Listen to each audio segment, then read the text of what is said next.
Welcome to the Building Newfoundland and Labrador podcast, dedicated to exploring the interesting journeys of the people in the provincial construction industry. Presented by the Newfoundland and Labrador Construction Association, produced by Gale Force Winds. Join us as we chat with the inspirational individuals that ensure the continued growth of the construction industry and the province of Newfoundland and Labrador. And welcome to the Building Newfoundland and Labrador podcast. Third day, it's been an absolute amazing journey. So many great conversations, so many good things to look forward to here in this province and beyond. So many engagements from industry, government, academia. I'm Alan Dale. With me as always, my good buddy Jerry Carew. Jerry, excited? I'm extremely excited. We are here tonight at the gala event. 100%. You and I actually are going to be on stage hosting the awards. We started Gale Force Winds about inspiration, and we're just so excited to be here listening to people talk about building critical infrastructure.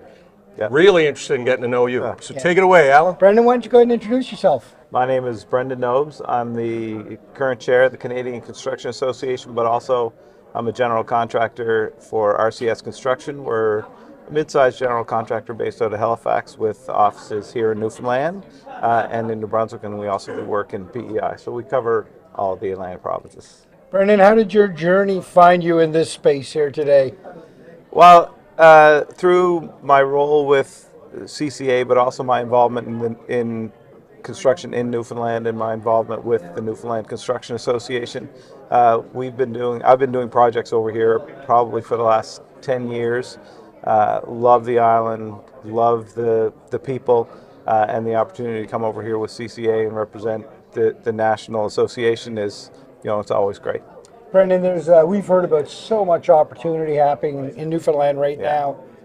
Big projects happening, whether it be on the East Coast or on the Avalon Peninsula, hydrogen energy production, talking about creating new airports, all translates into thousands and thousands of jobs for many years. Yeah. Must be an exciting time for your industry. It is an exciting time. I mean, there are definitely challenges in our industry. The manpower is a shortage. We need people in the industry.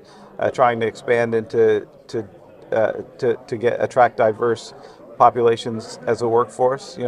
Promoting immigration. It's all very important. So trying to do the background work so that those projects can be successful with supply chain issues somewhat resolved, and the people here that can do the work. It's very exciting. Yeah, you picked up on some great points here, Brendan. I mean, looking at that workforce, how that looks into the future.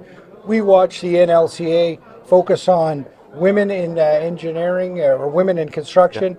Yeah. We looked at, had conversations right on this booth here with people that were dealing with new Canadians coming in, and all those underrepresented Indigenous populations, all those underrepresented groups, bringing them into the conversation.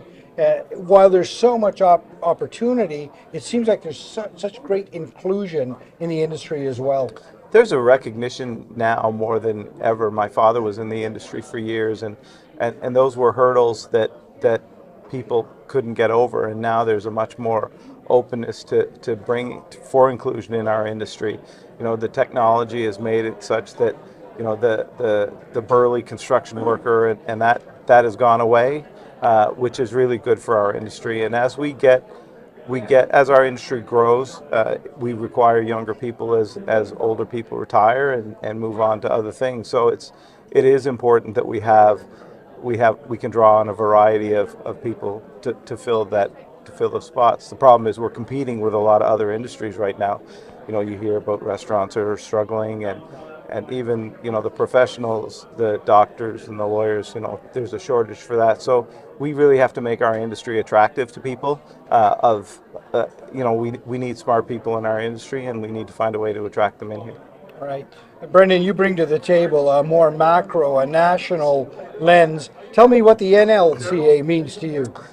Well, the NLCA is a great partner association. They create a lens for us on the national level. The members are the issues are real that they face, and it feeds upwards. So when we go to to the government, the federal government, and we can, we can emphasize what the issues are in individual areas and try to try to resolve them on a larger scale, so that NLCA can go to their government and say, well, listen, this is what the federal government is doing. How come you can't do the same? So it's the first step in the resolution of a local issue, and so having NLCA with us is a huge part of our success. Brendan, it's been an absolute pleasure to be in conversation with you. And thank you. Thank you for taking a little time out of your schedule here on the gala evening.